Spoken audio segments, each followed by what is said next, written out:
Bueno, bienvenidos a todos al Parque de las Ciencias.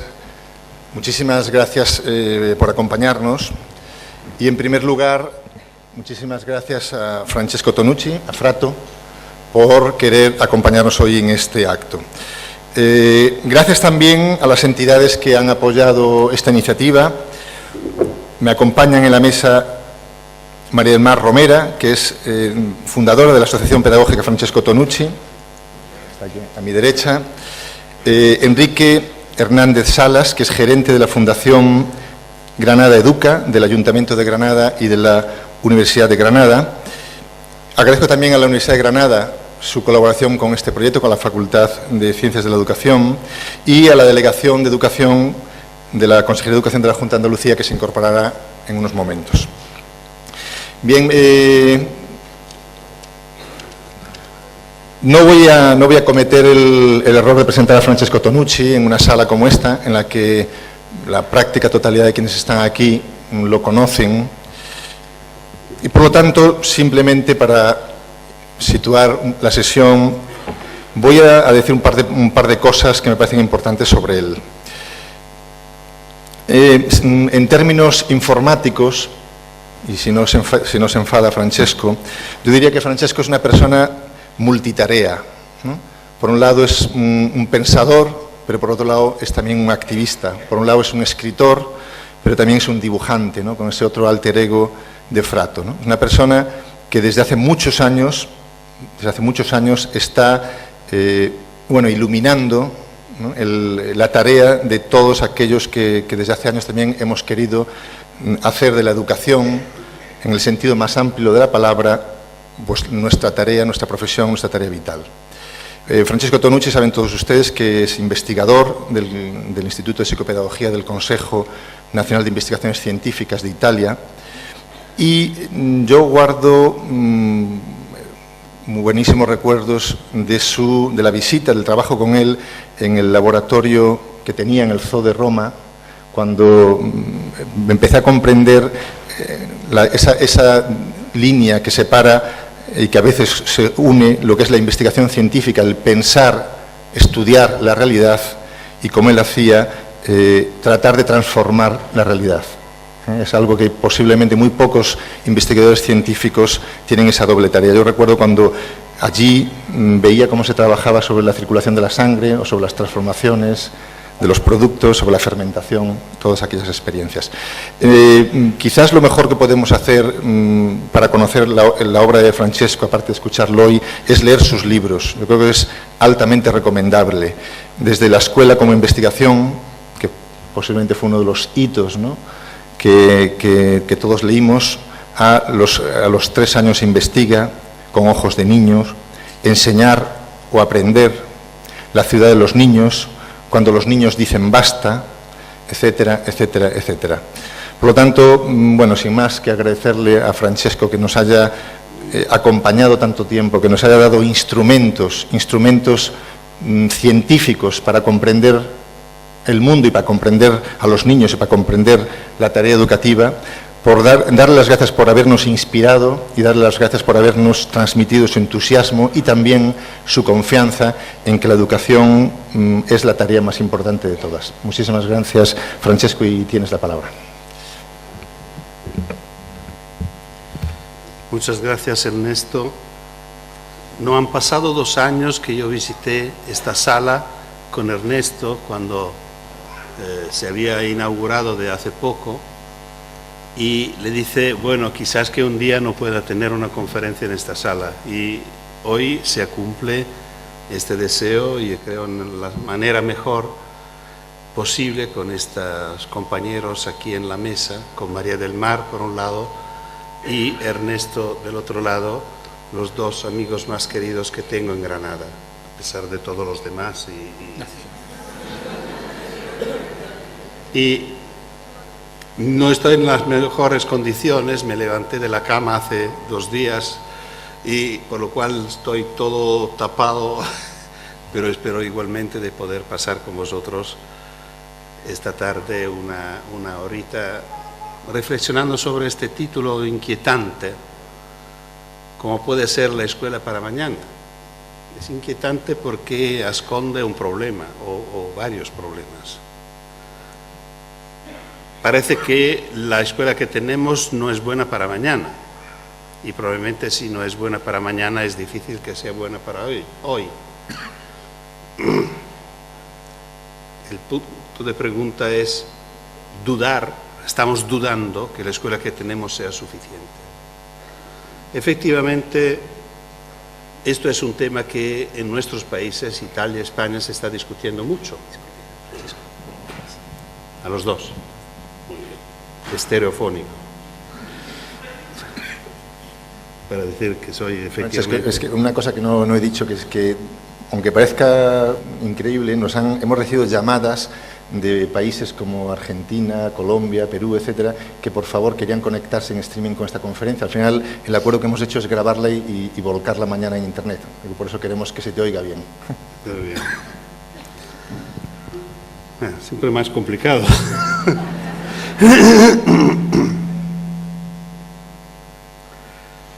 Decía que en nuestros países se discute mucho sobre este tema, si la escuela que tenemos es adecuada, si corresponde a las necesidades de países modernos, desarrollados, a pesar de estar en crisis.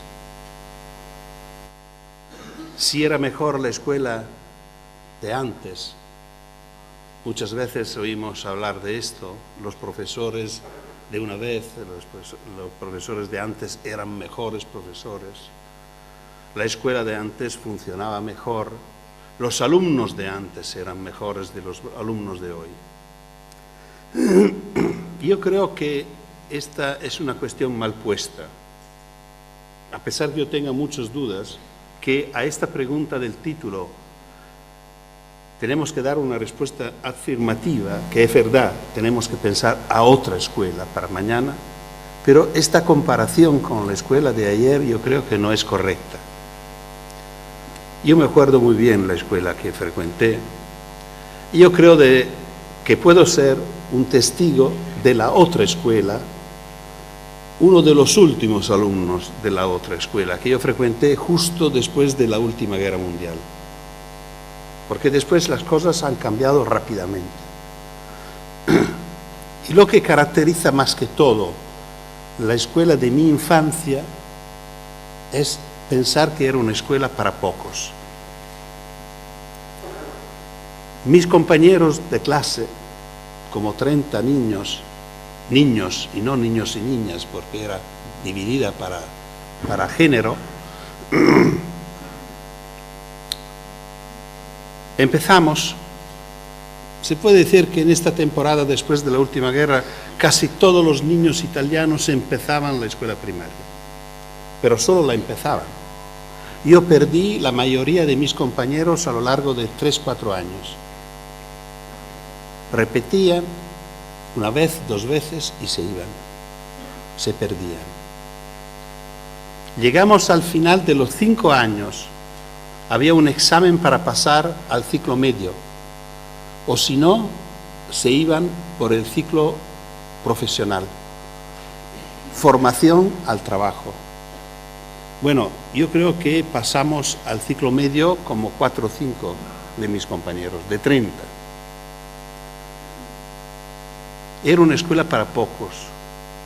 Los pocos que seguían en la escuela eran hijos de familias sensibles, cultas o ricas. Yo era de la primera categoría, que no era ni rica ni culta, pero probablemente teníamos padres interesados en nuestra carrera escolar y nos apoyaron para seguir los 4 hermanos en la escuela.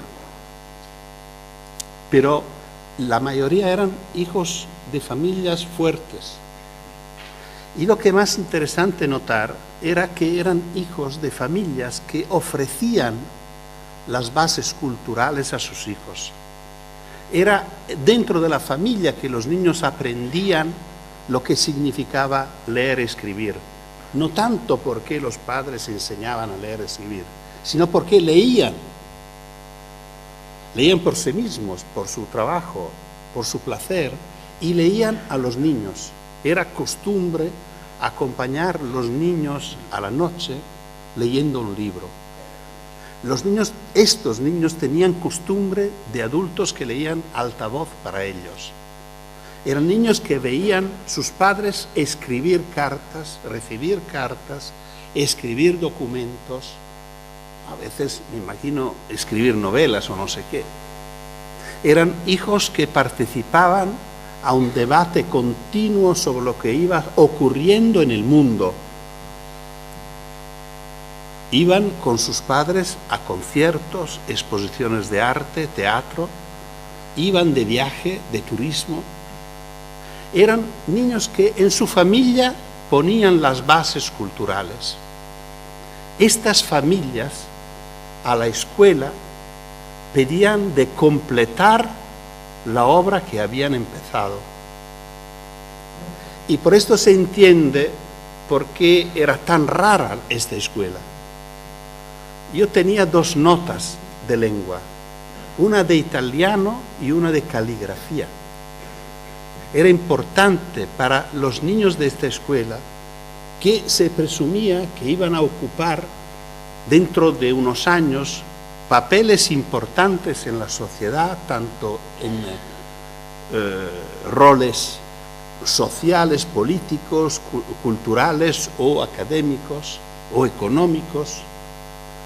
No solo conocer la lengua, sino saber también expresarla de una forma elegante. Estábamos muy lejos de los ordenadores y no se usaban las máquinas para escribir, por lo cual tener una buena caligrafía era un buen prestigio, una buena calidad.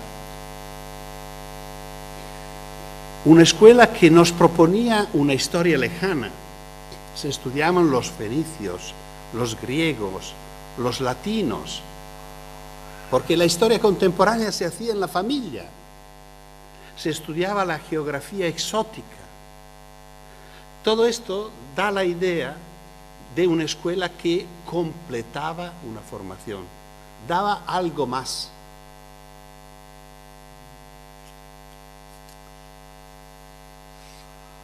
Después de la última guerra, con la llegada de las democracias, hay un cambio profundo sobre este tema. Se afirma el derecho al estudio y nuestros países, nuestras democracias lo consiguen. Es un orgullo poder decir, hoy todos los niños españoles, todos los niños italianos acuden a la escuela. Y se puede decir que casi todos los niños de nuestros países cumplen con la obligación escolar. Esto es muchísimo, importantísimo.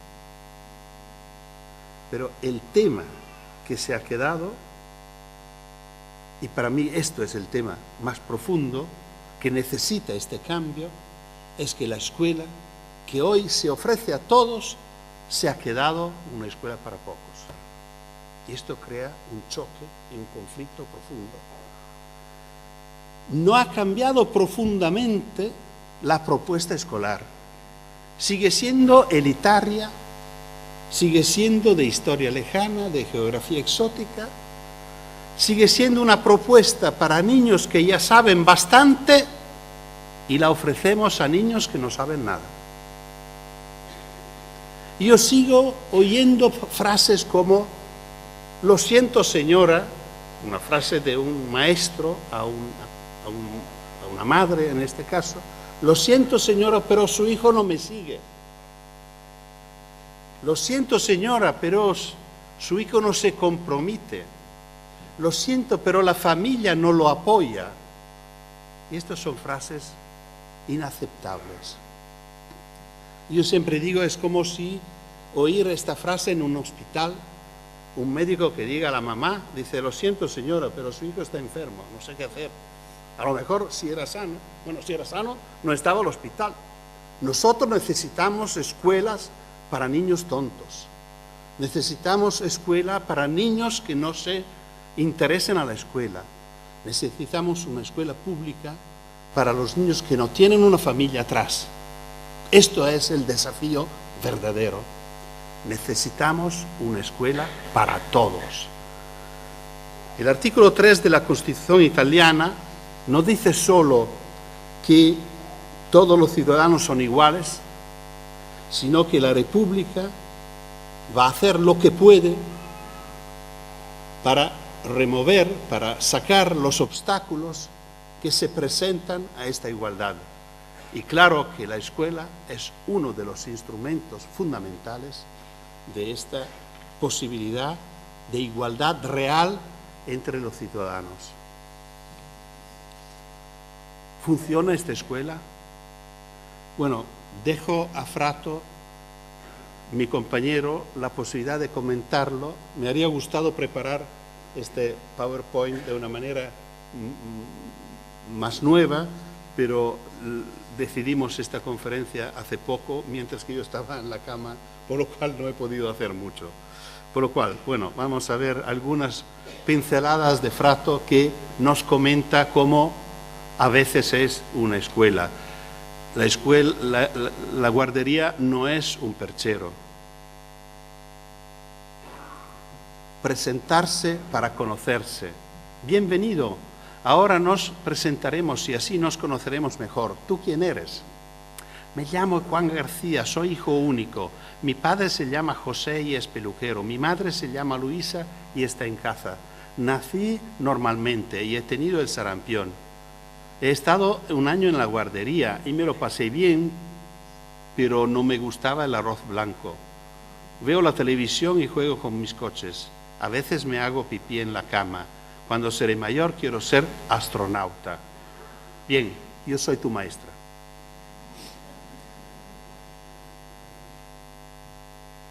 Ve este reactor, es supersónico. Que va, fíjate, no tiene las alas en forma de delta. Se acabó. Tenemos que volver a enhembrar estas malditas bolitas.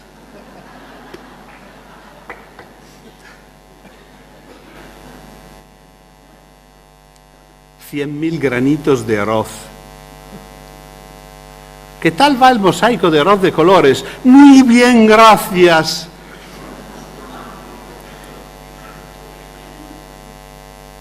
Los trabajos manuales.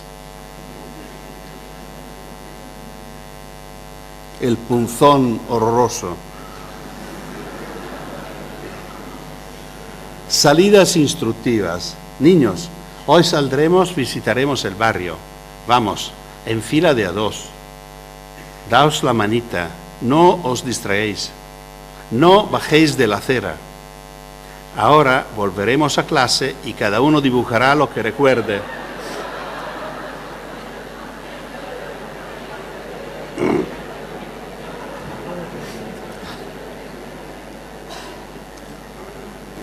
La evaluación. Luis es demasiado vivaracho. Ana es desordenada. Pedro es abúlico. José es un hipodotado. Carlos es un caracterial. Luisa es demasiado tímida. Mercedes es una maleducada. Solo Juan es normal. Firmado la maestra.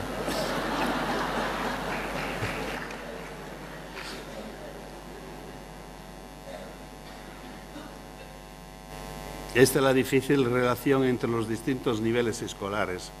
Como se ve, cada uno está enfadado con lo que está abajo y preocupado por lo que va a pensar lo que está encima. Bueno, la máquina de la escuela. Este es un dibujo muy antiguo, es del 70 y lamentablemente sigue siendo actual en algunos casos, como vamos a ver rápidamente. Esto era un dibujo del 68, era la jerarquía escolar de esta temporada. El niño bien peinado, con gafas, el hijo del doctor, y el último era el niño pobre, gitano. Y lo dibujé de nuevo cuando salió el libro 40 años con ojos de niños, y esto es la nueva jerarquía escolar. El primero siempre es el hijo del doctor, con gafas y peinado, pero el último ha cambiado color. Queridos niños, hoy os ofreceremos con espléndidas imágenes el fascinante mundo de una charca. Siempre delante de la televisión, apaga y haz los deberes. La rana verde croa, la rana verde croa, la rana verde croa. Esta es una página antigua, no digo de mi tiempo, pero más o menos del tiempo de mis hijos, una página que tiene como 40 años. La llevo siempre como testigo del pasado, de una escuela que hoy podemos decir es una escuela antigua. Lo interesante es que ofrece una llave para entender cómo es falsa la idea de los deberes. Bajo de los deberes hay la idea que repitiendo se aprende. Aquí es muy interesante notar que del primero I minúsculo dibujado por la maestra, pasando a los que el niño va copiando, más que se alejana del modelo, se alejana también de la forma y al final no hay nada que ver. Y lo interesante es que los dos, minúsculo y mayúsculo, al final retoman como una dignidad propia, ¿no? El niño le ha dado un sentido, ¿no? Como un pequeño caracol, la otra como una tienda. Bueno, el puntito se ha perdido, imagina el niño probablemente que ha sido un error de la maestra, este puntito que no tiene nada que ver. Y al final es un dibujo digno, pero que no tiene nada que ver con las letras. Esto tiene 40 años, pero esto es de 3 años antes. Es de hoy. Y este es el cuaderno de Martino. Martino es un niño que vive en mi familia. Es complicado, hoy es difícil describir las familias. No es mi nieto, pero bueno, vive con mi hija. Bueno, no importa, pero esto para decir que es en mi familia. No fue a buscarlo. Esto para decir que probablemente lo que ocurrió a él no es rarísimo, porque si no, no me ocurría en casa a mí, que iba a mostrarlo en el mundo. No tiene lógica, ¿no? Estadísticamente se debe pensar que ocurre frecuentemente. Esta es una página de té, y no una página de cuaderno como lo de antes, que es un cuaderno pequeño como lo que tenía yo de pequeño. Estos son los cuadernos modernos, donde de té están 10 veces tantos, por lo cual es mucho más trabajo. Y esto es Martino mientras que va compilando sus cuadernos. Bueno, esto es para mostrarle una viñeta moderna de Fratto, que ahora está también empezando a trabajar en color. Pienso que se podría aprender aún sin odiar lo que estudiamos. Esto es para introducir la segunda parte de este debate. Esta escuela está sufriendo mucho. Efectivamente, es una escuela que no le gusta a nadie. Es una escuela que no le gusta a los alumnos. Bueno, esto podemos decir, pero que no es una novedad. A mí tampoco me gustaba la escuela cuando iba a la escuela. Y creo que se nota. Por lo cual, esto podemos decir, bueno, pero no le gusta a las familias, y esto es una novedad. La familia siempre fue una aliada de la escuela, y para nosotros esto era algo de terrible, porque seguro que si me llevaba una mala nota a casa, algo de malo me ocurría en casa, de malo más, me castigaban, y teníamos 2 castigos, uno en la escuela y uno en la familia. Hoy es frecuente que un hijo que llega con una mala nota a casa oye su padre o su madre decir: no te preocupes, mañana voy yo a la escuela y lo explico yo a la maestra. Y esto es terrible. Esto es terrible. Los padres están asumiendo un papel como de sindicalistas de sus hijos, defendiéndolos frente a todo, siempre listos a denunciar la escuela cualquier cosa ocurre. Si yo llegaba en casa con las rodillas estropeadas, igualmente me ocurría algo de malo en casa. Ahora es posible que lleven una denuncia para pedir daños a la escuela. Esto creo que es impresionante. Y por fin no le gusta a los maestros. La escuela es una de las profesiones, por lo menos en Italia, que tiene más enfermedades profesionales. Si los maestros se enferman, significa que no lo viven bien. Enfermedades físicas, como la que tengo yo hoy con la voz, o enfermedades psíquicas. ¿Cómo se puede pensar que sea una profesión que produce enfermedades, una profesión que nos pide de estar todos los días con los niños? Una profesión que tiene un sentido social tan alto como puede ser el médico, como puede ser el cura, como puede ser... Bueno, estas figuras normalmente no son profesiones que enferman, al contrario, dan mucha fuerza. ¿Por qué los maestros sufren tanto de su profesión? Es una escuela que no le gusta a la sociedad. Es impresionante notar cómo todos los gobiernos que se van cambiando en nuestros países, Italia, España, lo primero que piensan es cambiar la escuela. Yo en 40 años que estoy siguiendo este tema, no sé cuántas reformas de la escuela italiana he tenido que sumar y los maestros no entienden nada. Porque cada gobierno dice, ahora cambiamos todo. Y cambia la arquitectura, cambian las disciplinas, cambian los criterios de evaluación, cambian todo. Lo único que no cambia es lo que toca a Martino. Le toca escribir una página de té en los años 2000. Bueno, justamente se está lamentando. Y de aquí empieza la propuesta alternativa. Una escuela para mañana debería ser una escuela para todos. Es decir, la escuela, en el momento que consigue, en el momento que la sociedad consigue este gran resultado de poder ofrecer a todos los niños de un país, la escuela tiene que interrogarse sobre qué escuela ofrecer. No puede ser la escuela de antes. No puede ser una escuela que sigue siendo para pocos, que sigue contando con la familia para dar lo más importante, las bases, porque las familias son todas, no las pocas. Y siendo todas, la mayoría de estas todas, no tienen capacidades, instrumentos, posibilidades para dar a sus hijos las bases culturales necesarias. Por lo cual, lo primero que tiene que ponerse la escuela como su objetivo, como su papel, su deber, es dar las bases culturales a los alumnos. Esto antes de empezar a pensar al programa, antes de ponerse el problema de qué enseñar.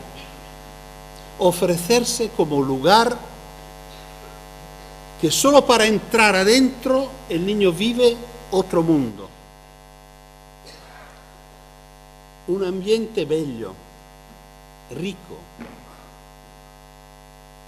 cuidado, donde se ven libros, donde se oye música, donde se ven cosas bellas. Donde quedarse significa ya educarse en alguna manera. Me gustaría que los claustros, claustros de profesores se pongan este tema. ¿Cómo podemos hacer que nuestra escuela sea educativa así como es hecha, como se presenta? Cuando digo una escuela bella, no digo rica. No digo que tenga mucho dinero. Estoy pensando a nuestras casas, bella como una casa. Nosotros pasamos la vida a hacer que nuestra casa sea la mejor posible. ¿Cómo podemos? Porque tenemos que pasar tiempo en este lugar y queremos que sea un buen tiempo. Nuestros alumnos pasan más tiempo en la escuela que en la casa a veces. y normalmente no lo pensamos como un lugar placentero, un lugar relajante, un lugar significativo, así como nos dedicamos a nuestras casas. Una escuela rica de estímulos. Hablaba de música, de arte, una huerta, un jardín, espacios significativos, estos enormes espacios vacíos. Niños que viven en casitas pequeñas, entran en una escuela enorme, donde no hay casi nada, pasillos grandes que no sirven a nadie.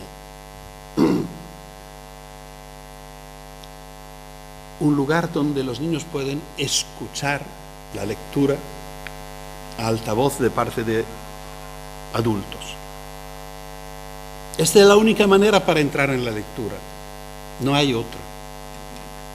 No hay métodos de aprendizaje de la lectura, son trampas. Lo único método es regalar a los niños la escucha de libros leídos por un adulto preparado, que cada día dedica un cuarto de hora a leer un libro, no solo cuentos, un libro, como un colubrón, que sigue por un mes y los niños encantados escuchando. Esto es el aprendizaje de la lectura. Y escribiendo lo que los niños dicen para que entendan el milagro de la escritura, que permite que los niños puedan llevar a casa las copias de lo que han inventado en la clase y sus padres, que no eran presentes, pueden leer palabra por palabra lo mismo que los niños han dicho. Esto es un milagro. Y esto debería ocurrir mucho antes que los maestros propongan a los niños de escribir la primera palabra, que parece, al contrario, la costumbre del primer día de escuela a los 6 años. La primera actitud es esta de dar las bases. El segundo debería ser la abertura. Para que sea para todos, la escuela debe estar interesada en lo que los niños pueden aportar a la escuela. Una escuela de la escucha antes que de la propuesta. Un momento educativo debería siempre empezar con la escucha y nunca con la propuesta. Porque una propuesta nuestra nunca podemos saber cómo se coloca por cada uno de los alumnos. Por algunos puede ser totalmente normal, prevista, que la pueden recibir muy bien, y por otros puede ser algo de inaceptable, de incomprensible, y esto produce un rechazo, una clausura y una incomprensión, que dentro de poco será una imposibilidad a seguir la propuesta escolar. Por lo cual siempre tenemos que empezar escuchando a los niños, interesados a lo que cada uno de ellos puede llevar a la escuela como su material escolar. Los materiales verdaderos no son los libros de texto, sino son los pensamientos de los niños. Esto es el material sobre lo cual tenemos que trabajar. Y esto da la idea a cada uno de los niños de lo importante que es él por su escuela. Su escuela está esperando su aporte, su contribución. La escuela lo reconoce digno y capaz. Por esto la escuela tiene que ofrecer a los alumnos un abanico amplio de lenguajes. Claro, porque la forma más dura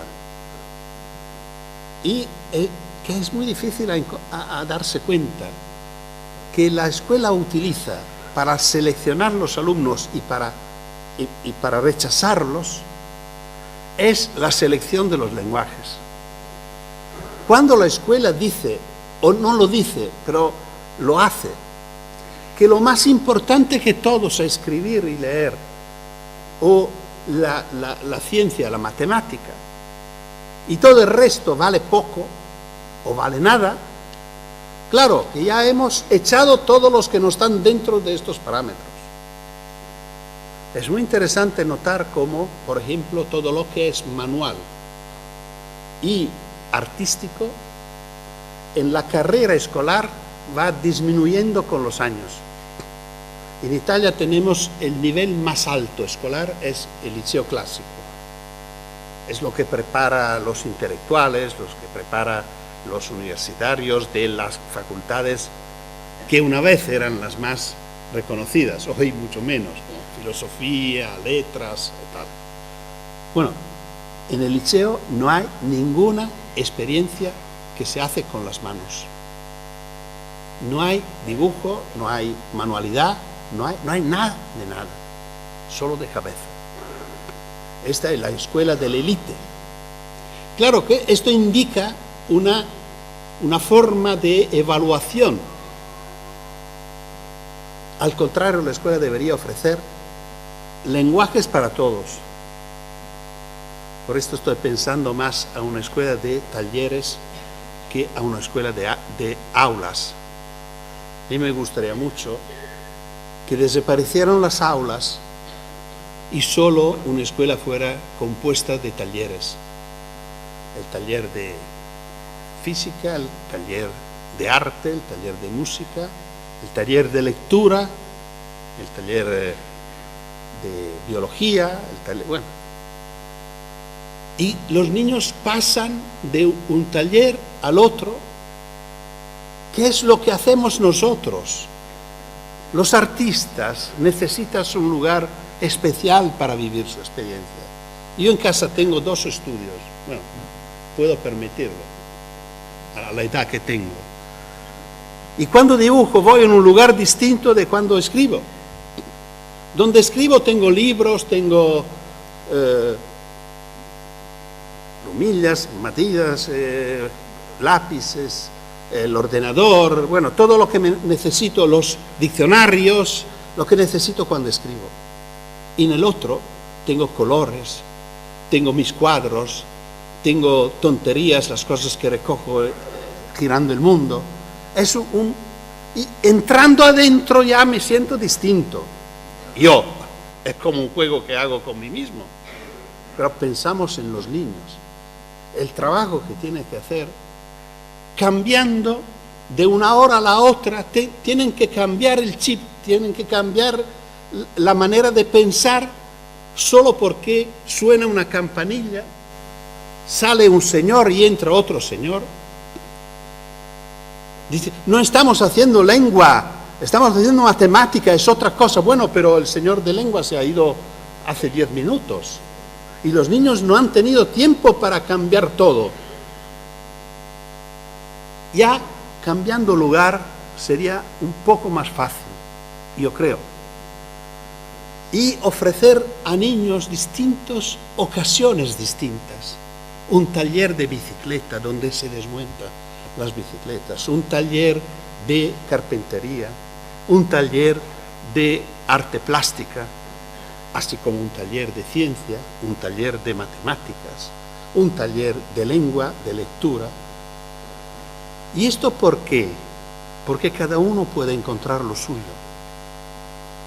No porque cada uno se queda en lo suyo, sino que se sienta reconocido que para él lo importante es esto, es el baile, el canto, lo que puede hacer con las manos. Y aquí hay una propuesta por la crisis. Somos 2 países desgraciados en este momento, con muchos problemas. Y el problema más grande es el desempleo. No hay trabajo. Bueno, yo digo una cosa que no quiero que sea como una ofensa o como una... Yo creo que hay trabajo para los mejores. Yo creo que para los mejores hay trabajo. Y creo igualmente que cada uno de nosotros y cada uno de nuestros alumnos puede ser excelente y el mejor en algo.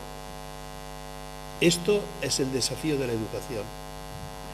Ayudar a cada uno de los alumnos a descubrir lo que es lo suyo, lo que es la excelencia que tiene escondida, revelarla y dedicar todas sus energías a hacer de manera que él pueda ser el mejor en este campo.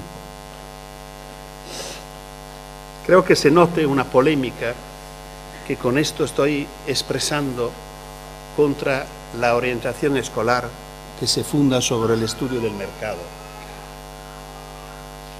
Estudiamos lo que pide el mercado y lo comunicamos a la escuela. Necesitamos ingenieros, formamos ingenieros.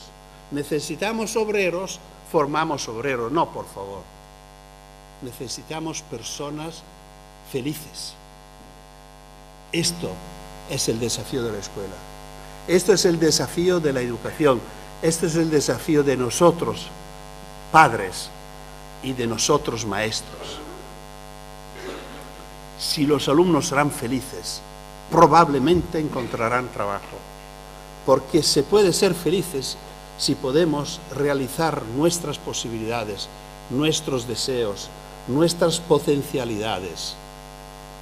Con esto no digo que un chico que se siente muy portado al baile debe terminar su formación en el baile.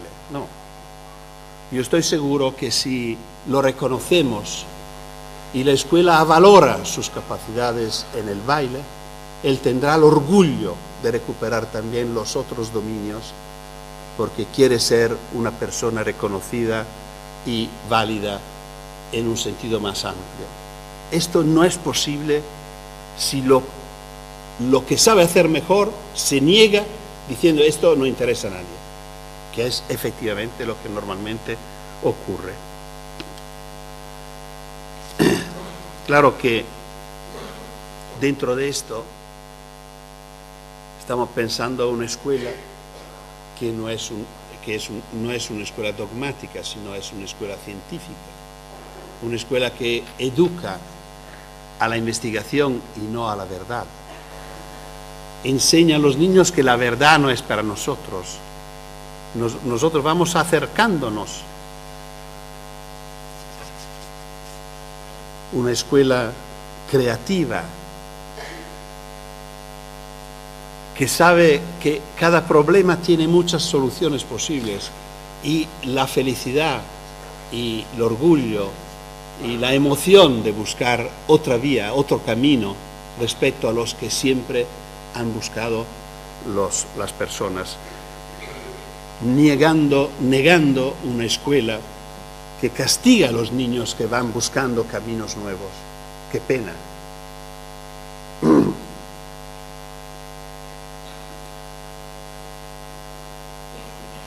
Una escuela de las diversidades. Claro que si una escuela se abre y recibe los alumnos, cada uno con sus capacidades y sus características, claro que es una escuela que se funda sobre la diversidad. Una escuela buena es la escuela donde hay diversidades.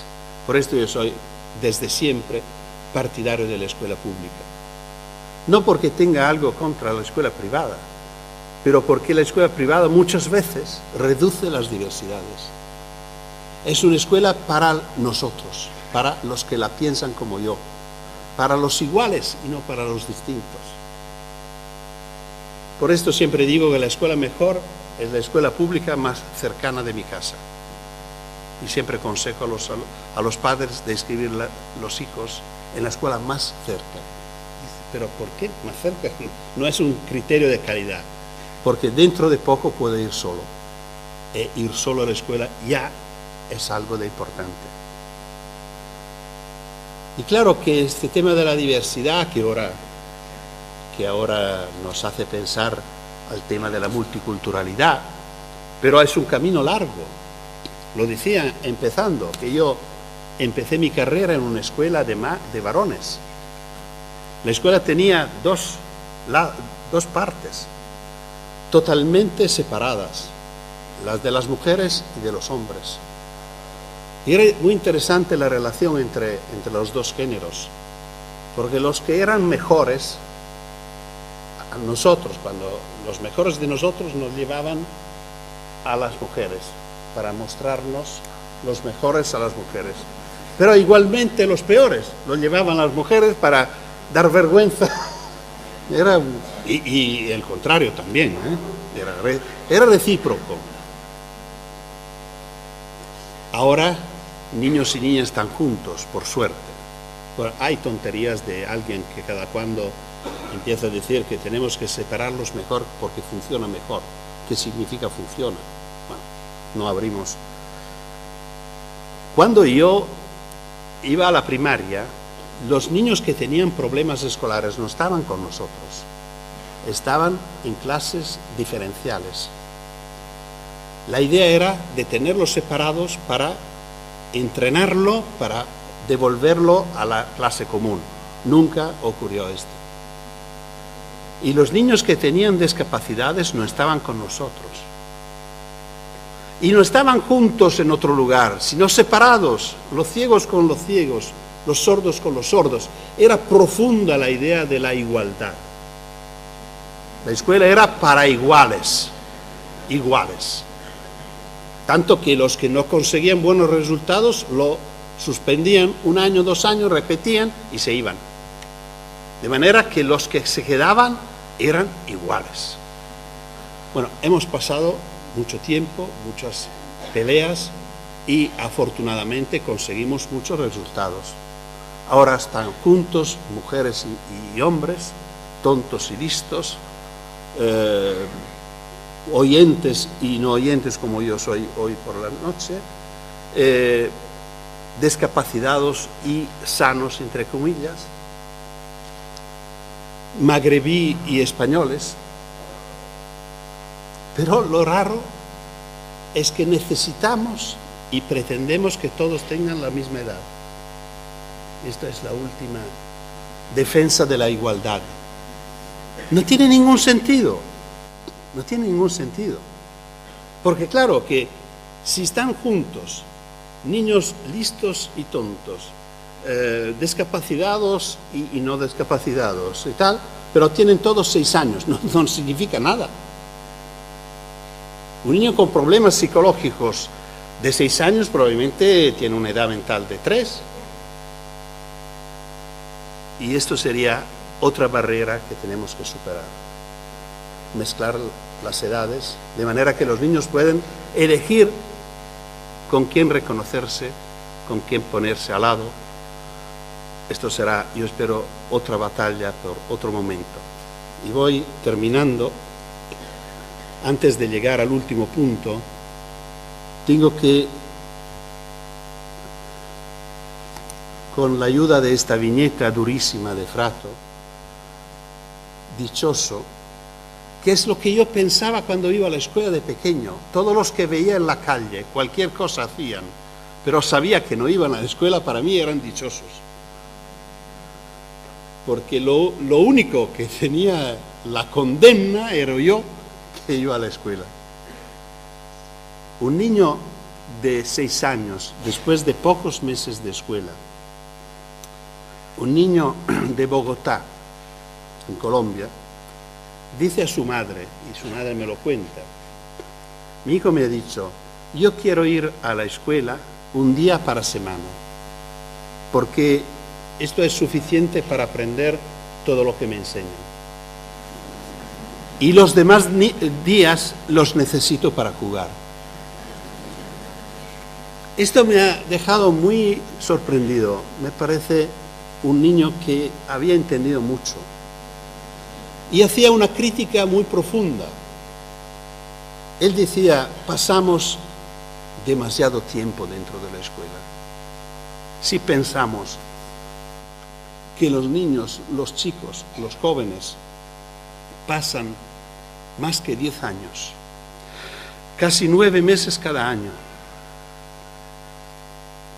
de 5 a 8 horas cada día en la escuela. Si vamos a ver lo que produce todo este tiempo, a veces sale la tentación de pensar lo que piensa este niño. Por esto, lo último que os dejo para pensarlo, no es una propuesta, es quizá que no sea terminada la época de la escuela todos los días, todos los meses, todos los años.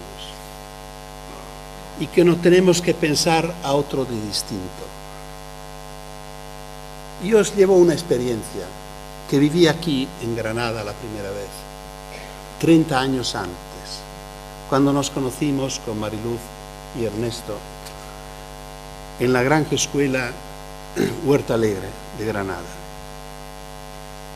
Ver estos niños que vivían una semana fuera de su casa, pasando día y noche juntos, solucionando los problemas de cada día, de dormir juntos, arreglar las peleas, arreglar la cama, que son dos cosas complicadas, participar a la preparación de la comida, trabajar en la huerta, ordeñar las cabras. Toda esta experiencia tan intensa, en la cual parecía que lo más que se quedaba impreso en los niños era exactamente esta idea de vivir juntos, fuera de casa. Bueno, no sé si un día podemos pensar a una escuela que se puede desarrollar de una u otra manera, con momentos intensos y no tan largos a lo largo de todo el año, de todos los días, de toda la vida. Y termino con una consideración que al contrario no es tan lejana, sino es próxima. ¿Cómo podemos conseguir esto? ¿Cómo podemos conseguir de tener otra escuela para mañana y posiblemente para hoy? El tema de hoy o mañana es un tema delicado. Los niños son niños por poco tiempo y una vez sola. Y cada niño que nace tiene derecho a una buena educación. Y lo que al contrario hemos siempre pensado y dicho nosotros los padres, hablando de nuestros hijos, es si han tenido suerte o no han tenido suerte. En mi casa nosotros decimos, el primero no ha tenido suerte, ha encontrado malos maestros. La segunda, qué suerte que ha tenido, una maestra estupenda. Esto no es el derecho de lo cual habla la Constitución o habla la Convención de los Derechos del Niño. No puede ser que sea suerte. Tener un buen maestro debe ser el primer derecho al estudio de todos los niños. Y por esto de hace mucho tiempo estoy invitando a los gobiernos a no modificar la escuela, sino a dedicarse a la formación del profesorado. Bueno, los gobiernos hasta ahora han pasado por exactamente el contrario. Han pensado que se podía cambiar la escuela por leyes. Si hacemos una buena ley, garantizamos una buena escuela para todos. No pasa, no funciona. Ha cambiado todo en la escuela formalmente. Si vamos a ver las leyes de 30 o 40 años antes, ahora han cambiado todo. Pero la escuela no ha cambiado así tanto. Martino sigue haciendo té. No se puede obligar a la escuela a cambiar, pero sí que se puede obligar a los maestros a hacer una buena escuela siendo buenos maestros. Un buen maestro no puede hacer una mala escuela a pesar de las malas leyes que tenemos. Si es necesario, va a la cárcel. Normalmente no es necesario. Un buen maestro no va a la cárcel. Un malo maestro no puede hacer una buena escuela a pesar de las buenas leyes que tenemos. Por lo cual, todo el esfuerzo que yo creo vale la pena poner en marcha es dedicarse a la formación de los maestros. Dice, pero ¿cómo hacemos? No es tan difícil. No lo creo, porque lo que yo he dicho, cómo debería ser una escuela de la escucha abierta, de los tantos lenguajes, de la diversidad, de la creatividad, de la cooperación científica. Todo esto yo creo que es compartido. Estamos todos de acuerdo. Lo único que tenemos que hacer es realizar una escuela de formación de profesorado coherente con estos principios. Lo que no funciona es seguir haciendo una escuela dogmática para formar nuevos maestros. Esto no puede funcionar. Y permitéis que terminamos de nuevo con Frato, y por último con Frato. Os ruego de ayudarme a leer esta viñeta. Yo lo empiezo y después lo hacemos juntos todos.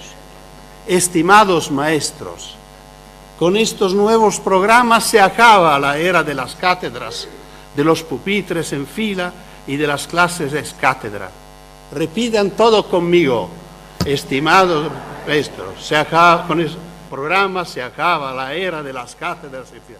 Gracias.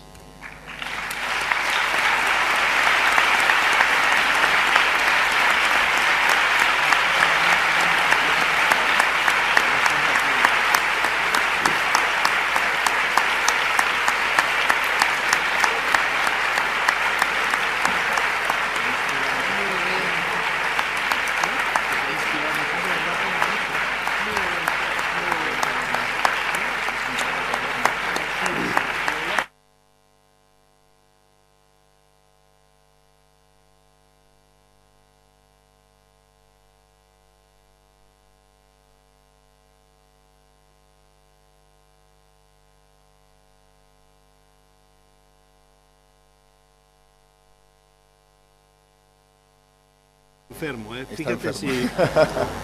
Bien, en atención a su enfermedad, porque es verdad que yo pensaba que no iba a venir, entre otras razones, por la enfermedad, porque es verdad que estaba en cama hace 2 días, pero además en Roma, ayer vimos todos en los telediarios que solo el 50% de los aviones salían por la nieve, ¿no? Y otros problemas organizativos que tiene el país ahora, que no vamos a entrar. Pero, en fin, afortunadamente ha venido. Bien, vamos a hacer por atención a él, por su estado de salud, vamos a hacer un turno breve de preguntas. Yo creo que podemos dedicar unos minutos a hacer algunas preguntas. Y luego él se ha prestado también a hacer unos minutos a firmar libros fuera, por lo tanto, en cuanto que acabemos, el que quiera, pues podemos compartir unos minutos fuera. Pero yo quería empezar pidiéndole a los miembros de la mesa, María del Mar y a Enrique, una pregunta cada uno, una reflexión cada uno, lo que quieran cada uno, para abrir el coloquio y luego pues abrimos un turno breve de preguntas. Venga, María del Mar. Yo no voy a preguntar, solamente voy a agradecer que la medalla de oro al mérito educativo que Francesco ha recibido esta mañana, yo sé que él la comparte con todos los maestros y maestras que cada día en su aula la llenan de imágenes, de frato, de color, de música. Con lo cual, pedirte que sigas con el pelo blanco, que nos prometas que va a venir todos los años y todos los que estamos aquí y todas las que estamos aquí intentaremos cambiar la escuela al margen de nuestras leyes y de nuestros políticos. Muchísimas gracias.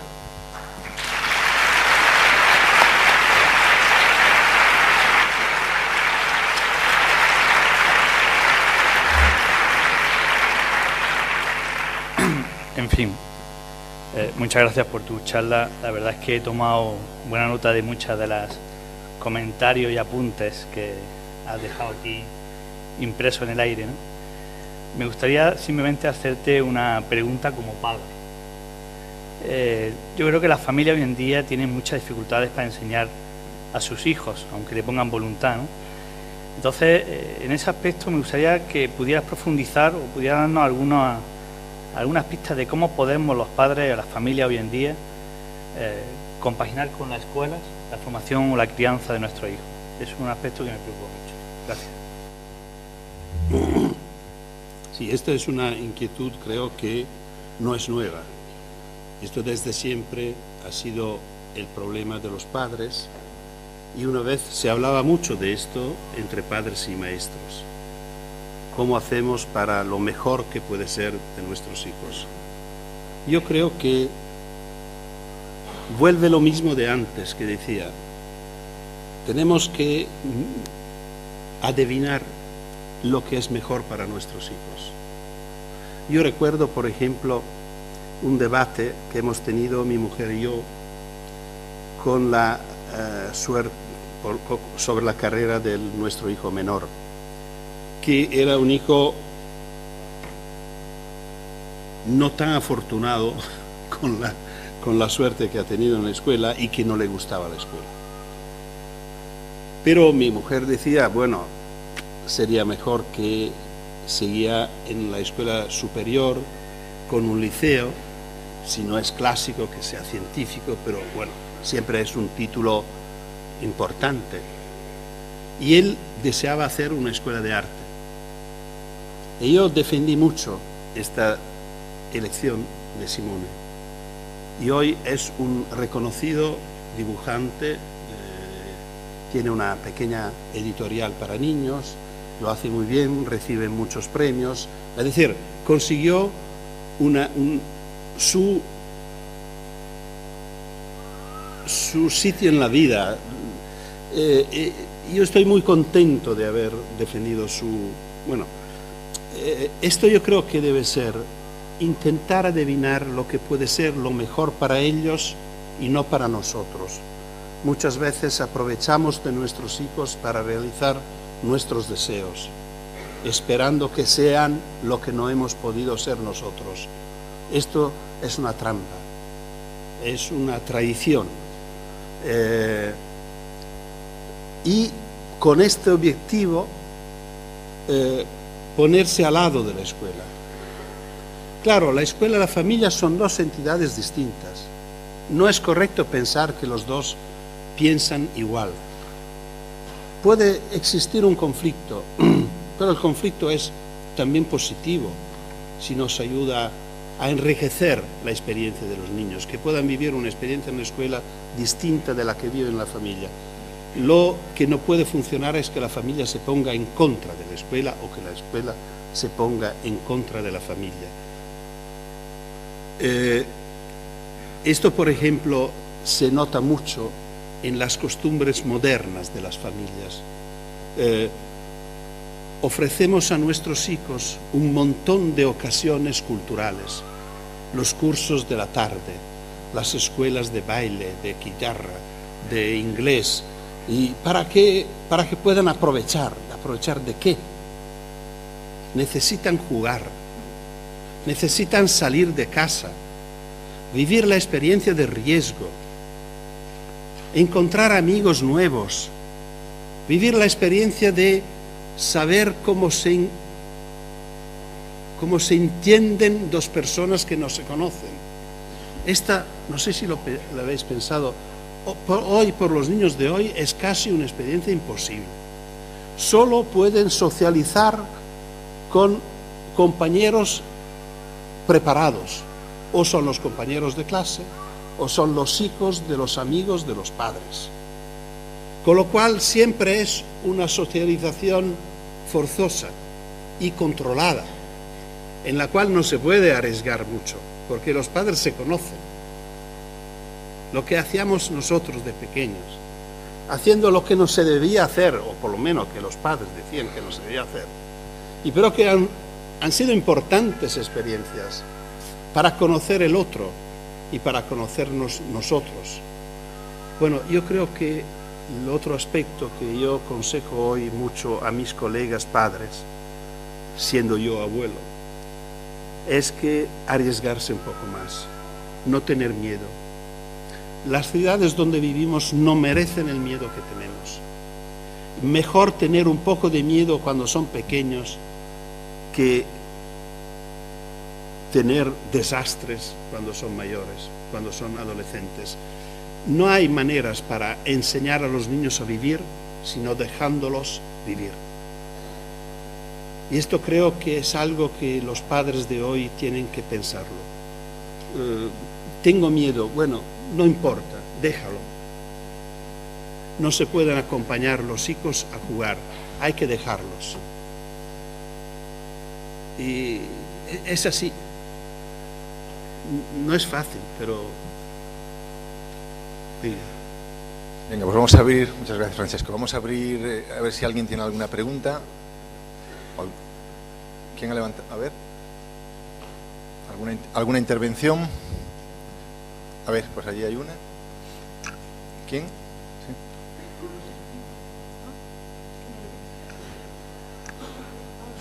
A ver.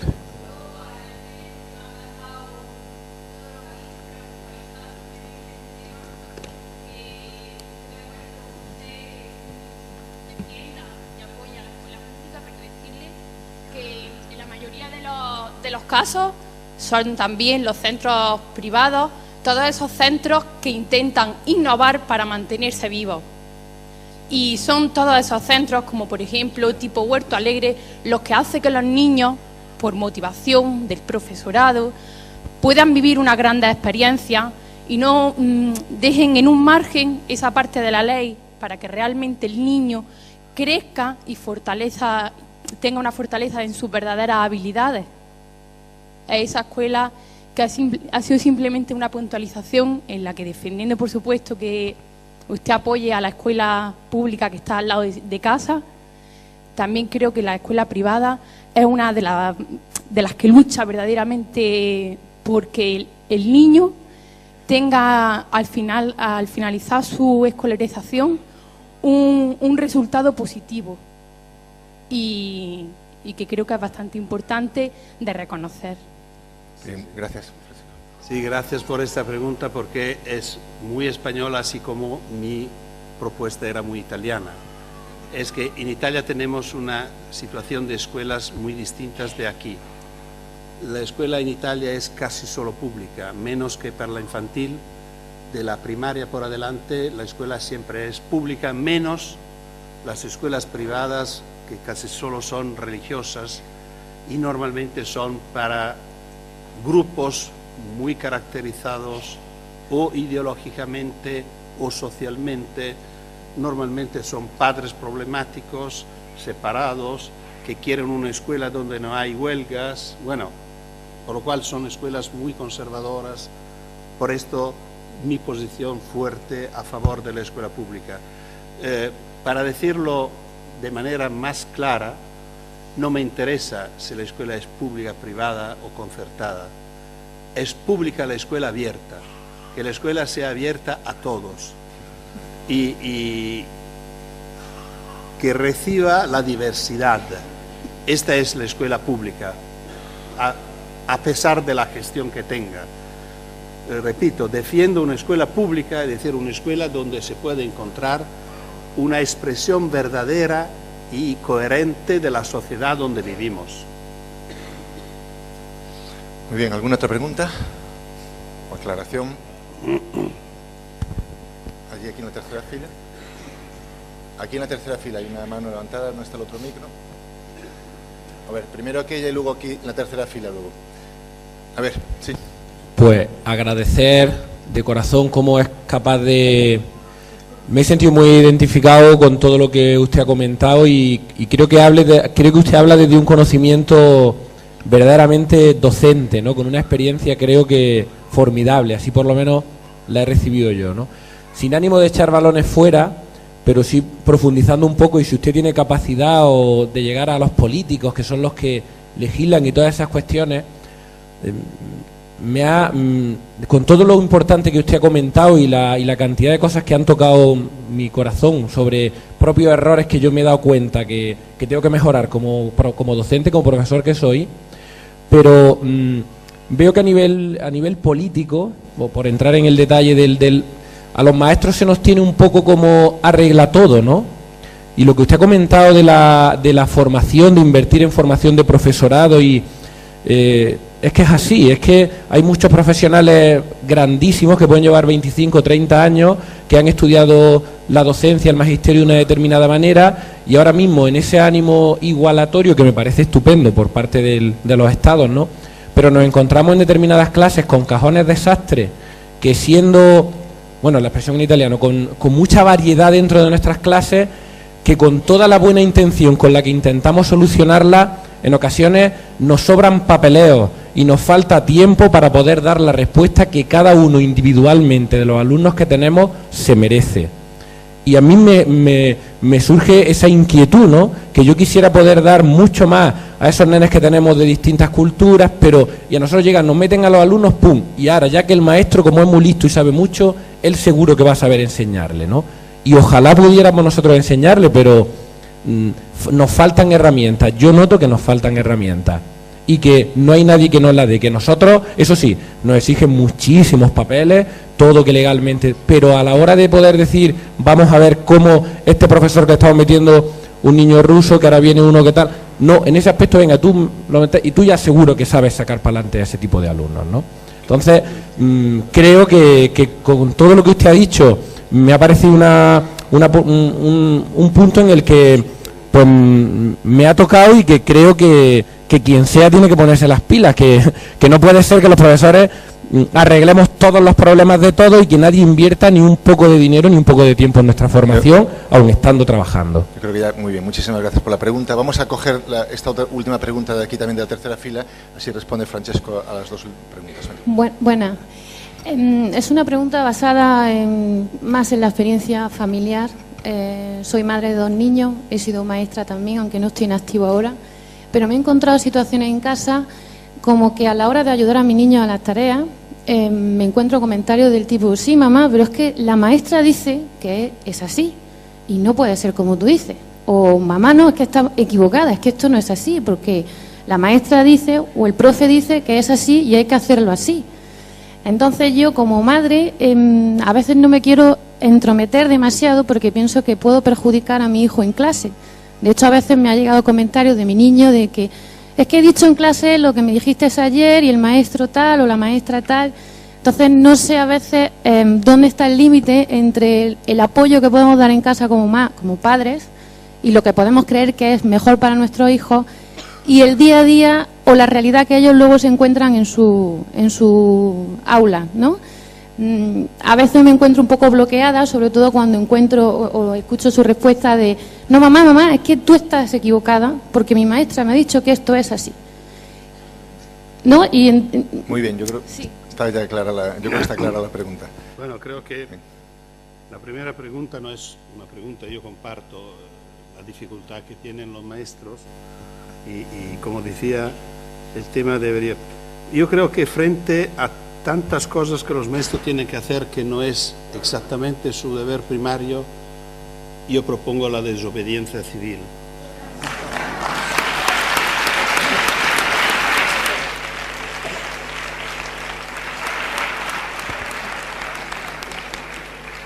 Que no lo hagan, que hagan lo que necesitan los alumnos, esto es lo primario. Bueno.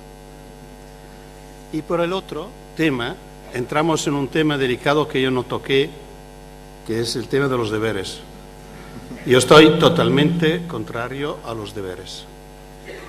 Tucur.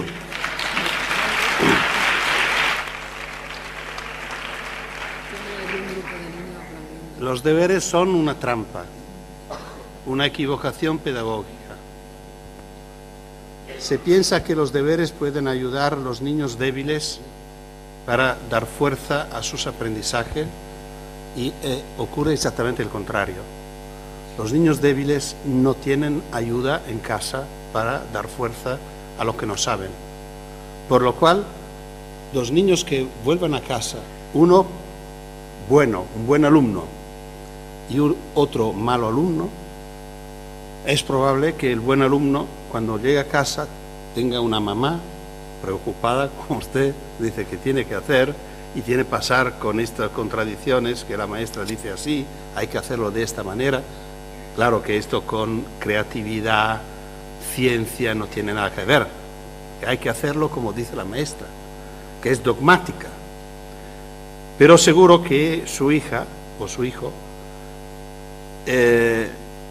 tendrá la oportunidad de hacer bien sus deberes y el día después, cuando vuelve a la escuela, sabe un poco más. El hijo débil vuelve a casa, probablemente no tiene nadie que se preocupa de sus deberes y si por buena voluntad se preocupa, no tiene ninguna capacidad de ayudarlo. Su mamá o su papá casi seguro saben menos que sus hijos. Por lo cual él no puede hacer los deberes. Si lo hace mal. La diferencia entre su hija y este niño, el día después será un poco mayor. Por lo cual los deberes han conseguido exactamente el resultado contrario de lo previsto. Con esto que quiero decir, primero, que todo lo que pertenece al aprendizaje se hace en la escuela con la garantía de los maestros, porque es su papel.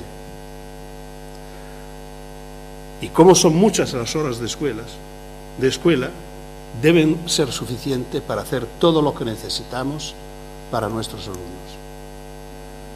Segundo, los niños no tienen que hacer nada fuera de la escuela, no estoy diciendo esto, pero dejamos que puedan hacer lo que quieren. En esto, el mensaje de Freinet, un pedagogo francés que vivió dentro de las dos guerras, es muy interesante y quiero terminar con este ejemplo que me parece muy sugerente. El texto libre. Este maestro decía a los niños, para mañana, si queréis, podéis llevar textos libres. ¿Qué significa? Que si os ocurre algo de muy importante para vosotros y que os parece importante e interesante para vuestros compañeros, si queréis, podéis escribirlo. Si lo lleváis a la escuela, lo vamos a leer juntos, lo trabajamos juntos y a lo mejor lo pasamos en el periódico de clase. Es un mensaje interesante porque tiene un aspecto de necesidad y un aspecto de libertad. Si te ocurre algo de muy importante, no cualquier cosa, debe ser importante. Claro que importante puede ser ver un pájaro que no conocía, puede ser ver una luz extraña o pensar algo de, bueno, lo que puede ser que sea importante y que pueda ser interesante para tus compañeros. Con esto, si quieres, si tiene gana, lo puede escribir y llevártelo a la escuela.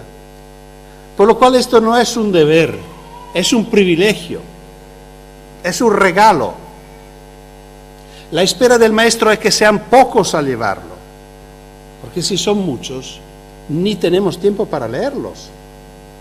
Pueden ser 4 o 5 cada día. Si son más, no funciona. No tiene nada que ver con los deberes que nos daban para mañana 10 frases sobre mamá. 30 niños que escriben 10 frases cada uno, son 300 frases tontas. Mi mamá es bella, mi mamá es buena, mi mamá no sé qué, mi mamá... ¿Qué hacemos? Lo leemos, 300 frases, pasamos 2 horas leyendo tonterías. No se leía, nadie se daba cuenta de lo que había pasado, por lo cual nosotros pasando horas escribiendo estas tonterías y nadie se lo lee, por lo cual la propuesta era escribir no importa qué, para nadie, pero correcto.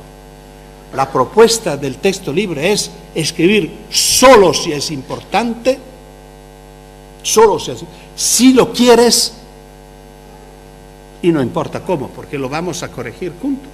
No interesa. Bueno, claro, mejor que puede. Pero repito, no es un deber, es un regalo. Pedir a los niños que al final de todos los días ni se debería hablar. En Italia hay escuelas que hacen el tiempo lleno, que serían 8 horas cada día, y dan deberes por las horas que faltan para no dejar solos los niños 3 horas en la casa. Normalmente se dan deberes al final de semana, normalmente se dan deberes por las vacaciones. Yo creo que estos tiempos son de los niños. Y la escuela debería ser celosa de respetar este tiempo de los niños, porque la escuela necesita que los niños vivan experiencias y la lleven a la escuela con el método del texto libre. Porque esto es el material que necesita la escuela. Si no tiene este material, está condenada a volver a los programas y los libros de texto, que los que estamos viendo hoy en la escuela de hoy. Por lo cual, no deberes, por favor, sino regalos. Que los niños puedan llevar a la escuela lo mejor que pueden buscar en sus finales de semana, en sus vacaciones, para que la escuela sea más rica.